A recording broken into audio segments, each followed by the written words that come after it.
On conclut votre journal, Alexis, avec le Tour d'Italie. Ça débute aujourd'hui. Oui, le Giro, c'est comme ça qu'on l'appelle. Grand départ aujourd'hui, première étape entre Venaria Reale et Turin, avec un immense favori, Tadej Pogačar, le Slovène impérial depuis le début de saison. Il vient notamment de remporter Liège-Bastogne-Liège et rêve du doublé Giro Tour de France, un exploit qui n'a plus été réalisé, Martin Lange, depuis plus d'un quart de siècle. Oui, depuis 1998 exactement, et un certain Marco Pantani.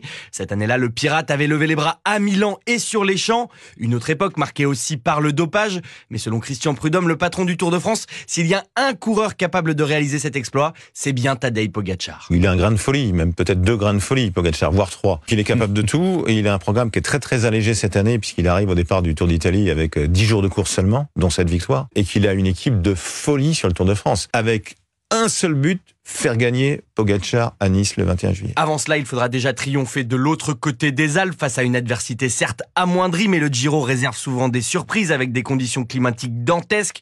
Le Slovène devra ensuite vite récupérer 5 semaines seulement entre l'arrivée à Rome et le départ de la Grande Boucle. Depuis 26 ans, ils sont plusieurs à avoir tenté le doublé Giro Tour de France. Alberto Contador, Christopher Froome, tous s'y sont cassés les dents. En y parvenant, Pogačar rejoindrait un peu plus les géants de son sport, Fausto Coppi, Eddy Merckx ou encore Bernard Hinault. Martin Lange pour Europe 1.